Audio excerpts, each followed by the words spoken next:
대표적으로 신명기 15장 7절에서 11절 말씀을 보면 알 수 있듯이 성경에 보면요, 가난한 자가 나옵니다. 그리고 그 가난한 자들은 절대로 외면하지 말고 반드시 도와줘야 된다는 말씀이 있습니다. 자, 그래서 기독교나 천주교에서는 늘 가난한 자들을 도와주려고 하죠.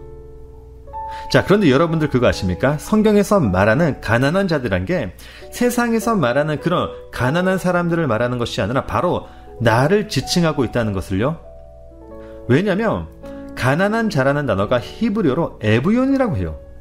에브욘은 문자 그대로 가난한 자라는 뜻을 가지고 있는 단어입니다.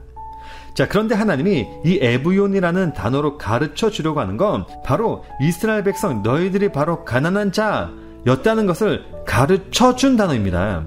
그래서 신명기 15장 15절에 보게 되면요, 가난했던 자가 바로 이스라엘 백성이었다고 말씀해 주신 거죠.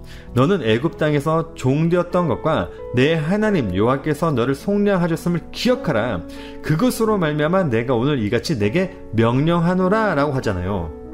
자, 그렇다면 이스라엘 백성들이 왜 가난한 자들이었을까요? 그건 하나님이 그들에게 하나님이 어떤 신인지 가르쳐 주기 위해서 그들을 일방적으로 애굽으로 보냈기 때문이죠.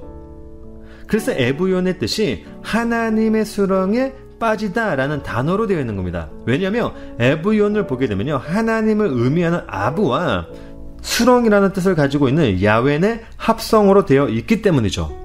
자, 그러니까 가난한 자라는 뜻을 가지고 있는 에브욘의 뜻은 이런 겁니다. 하나님이 자기 자신이 어떤 신인지 가르쳐 주기 위해서 하나님이 수렁을 파 놓으세요.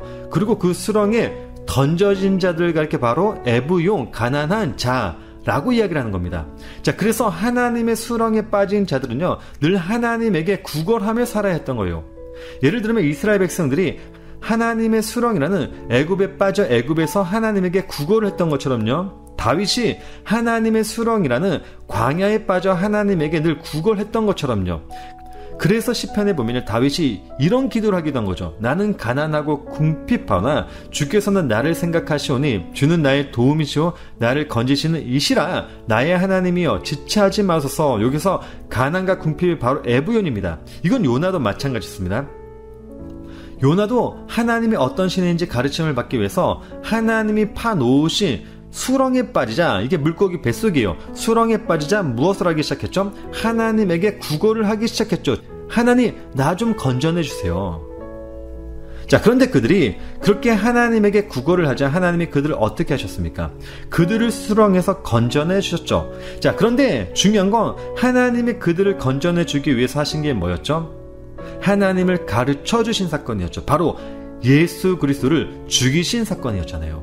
그래서 수렁을 뜻하는 출애굽 사건에서는 어린 양이 나오는 거고, 요나의 사건에서는 그게 바로 예수님의 죽음과 부활을 담고 있는 표적이라고 하신 거잖아요. 이건 다윗도 마찬가지였죠. 왜냐하면 다윗의 생활이 바로 예수님이 하실 광야 생활이었기 때문에요. 그러니까 성경에서 가르치는 가난한 자라는 에브욘은 다른 사람을 말하는 것이 아니라 세상에서 말하는 그런 가난한 사람들을 말하는 것이 아니라 바로 하나님의 수렁에 빠진, 하나님을 배우기 위해서 하나님이 어떠한 신인지 가르침을 받기 위해서 그 수렁에 빠진 나를 말하는 겁니다. 내가 바로 이 세상에서 가난한 자고 내가 바로 하나님에게 그의 은혜를 구걸해야 되는 자인 겁니다.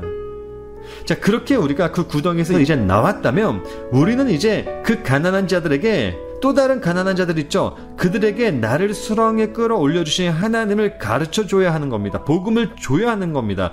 이게 바로 성경에서 말하고 있는 가난한 자들을 도우라는 말씀인 겁니다.